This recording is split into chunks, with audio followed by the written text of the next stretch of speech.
there is a story that circulates in the margins of ancient text scholarship. Not a confirmed museum artifact, not a catalogued find with a registration number, but a persistent thread that shows up again and again in discussions of the oldest Mesopotamian fragments. A story about a list. Not a king list, not a temple inventory, but a list of names. Names later Jewish religious literature would call watchers. Whether anything like this existed in Sumerian or Akkadian tradition at all is not established by any confirmed archaeological find. What we do know with real historical confidence is that the idea of watchers comes to us from a specific, datable, human text, the Book of Enoch. Today, we're going to walk through where that idea actually comes from, what it does and doesn't claim, how it relates and doesn't relate to Islamic teaching, and why one detail in the manuscript history of that book has intrigued researchers for over a century. Before we go further, I want to be completely upfront with you about what this video is and is not. This is not a claim that a real, verified Sumerian tablet exists in a specific museum drawer naming a class of angels. This is not a claim that watchers are a real category of beings recognized in Islam. They are not. What we're exploring today is a literary and historical tradition, real ancient Jewish religious literature, real manuscript evidence, and, layered on top of that, a legend about a missing or altered name that is not verified history. I'll flag each piece as we go so you always know whether you're hearing something documented, something theorized, something specific to later Jewish tradition, or something that is simply legend. Let's start with the word itself. Watchers. This term comes from the Book of Enoch, an ancient Jewish religious text, likely composed in stages between roughly the 3rd century BCE and the 1st century BCE. It is important to say clearly at the outset, the Book of Enoch is not part of the Quran. It is not an authentic hadith. It holds no scriptural authority in Islam. It is also not part of the Hebrew Bible or the mainstream Christian biblical canon.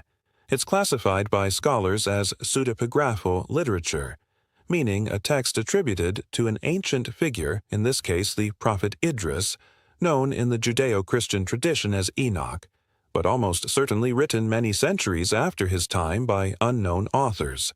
It survives most completely in an Ethiopic translation, with important Aramaic fragments recovered among the Dead Sea Scrolls at Qumran.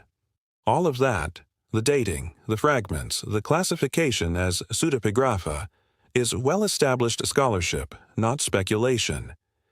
In the Book of Enoch, the Watchers are described as a group of heavenly beings assigned to observe humanity, some of whom are said to have descended and taken actions outside their assigned role.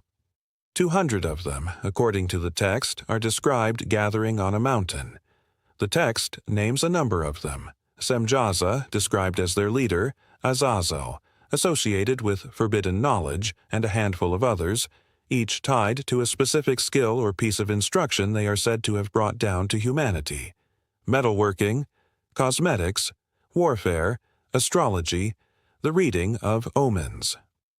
I want to pause here and be direct about something because this is the point where a documentary like this can quietly drift into territory that contradicts Islamic teaching if we're not careful.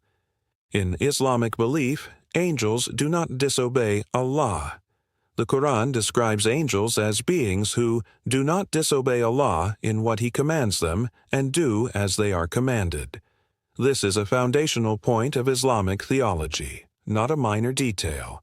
So, whatever the Book of Enoch describes, and whatever later Jewish tradition built on top of it, this is not a framework Islam adopts.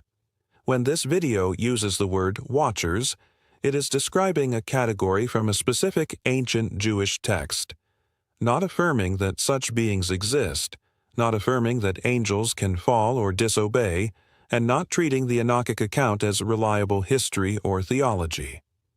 Everything from this point forward should be understood as according to the Book of Enoch, or in later Jewish tradition, even when I don't repeat that phrase every single sentence. With that boundary clearly marked, let's look at what's actually interesting here from a historical and textual standpoint, because there is something real and documented at the center of this story, even once you strip away the legend.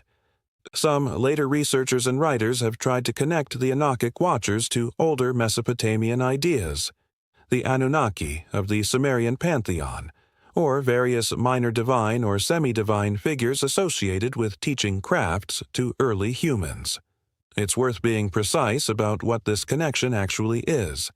It is a theory, held by some scholars of comparative mythology and religious history, that the broader ancient Near Eastern world shared recurring story patterns, divine or semi-divine beings who bring dangerous or transformative knowledge to humanity, and are later punished or restrained for it.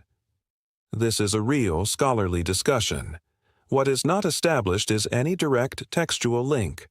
No confirmed Sumerian document has been found that names a specific list of watchers matching Enoch's list, and the Anunnaki, in the actual Sumerian sources, are described as gods, not as a subordinate class of angelic beings who disobeyed a higher authority. Any claim beyond these traditions may share cultural DNA, moves from scholarly theory into legend, and I want to be honest with you about exactly where that line is.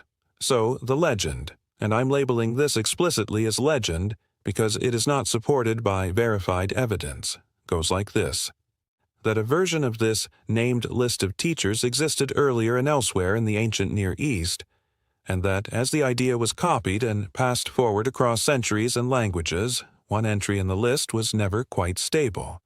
This part, interestingly, touches something that is genuinely documented, so let's separate it out carefully. Here is the verified part. The manuscript history of the Book of Enoch does show real variation across surviving copies.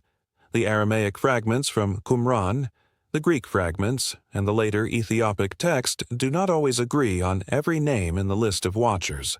This kind of variation is completely normal in ancient manuscript transmission, where texts were copied by hand across different regions and languages over centuries, and scribes sometimes introduced spelling differences, omissions, or substitutions. Scholars who work on the Enoch manuscripts have written about exactly this kind of inconsistency, and it is one of the more discussed textual puzzles in the study of the Book of the Watchers, the section of Enoch that contains this material. One name, more than the others, tends to shift or blur across different manuscript traditions in a way that has drawn scholarly attention. Here is where verified history ends and legend begins. Some retellings, and this is the legend layer, not documented scholarship, claim this instability wasn't ordinary copying variation at all, but a deliberate edit, that someone at some point wanted a specific name and a specific piece of attributed knowledge quietly obscured. There is no historical evidence for intentional suppression here. What we actually have is the ordinary, well-understood messiness of hand-copied ancient texts, and a legend that has been built on top of that messiness because it makes for a more compelling story than scribes disagreed. What does the unstable entry actually claim, according to the text itself? In the oldest layer scholars can identify, most watchers in Enoch's list are tied to a craft: weapon-making, jewelry, cosmetics, the reading of the stars and clouds. One entry, the one that shifts most across manuscripts, is tied to something vaguer, a phrase some translators render as the cutting of roots, which some connect to early plant-based medicine or poison craft. I want to be careful here too. This video is not endorsing astrology, divination, or any of the other practices Enoch attributes to the Watchers as legitimate or beneficial knowledge. In Islamic teaching, matters like astrology and occult practices attributed to disobedient spiritual beings are not treated as sources of true or permissible knowledge. What we're describing is simply what the ancient text itself claims. A claim within the Enochic tradition, not a claim this video is presenting as reliable guidance about the unseen. So where does that leave us? With a genuine, documented textual curiosity, real manuscript variation in a real, datable ancient Jewish text, wrapped in a much larger legend that turns an ordinary copying inconsistency into a deliberate cover-up. That layering is common in how these stories spread online.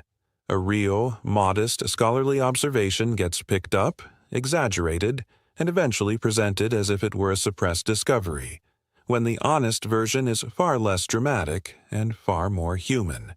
Scribes disagreed, texts drifted. That's the whole of the verified story. It's worth adding one more point of historical context because it matters for how Muslims in particular should understand this material. The reason the Book of Enoch was excluded from the Hebrew Bible and from the mainstream Christian canon is itself well documented. Later, Jewish and Christian religious authorities were uneasy with the text's content and origins, and largely set it aside from their scripture. That's a recognized fact of religious history, not a secret. In Islam, the matter is simpler still.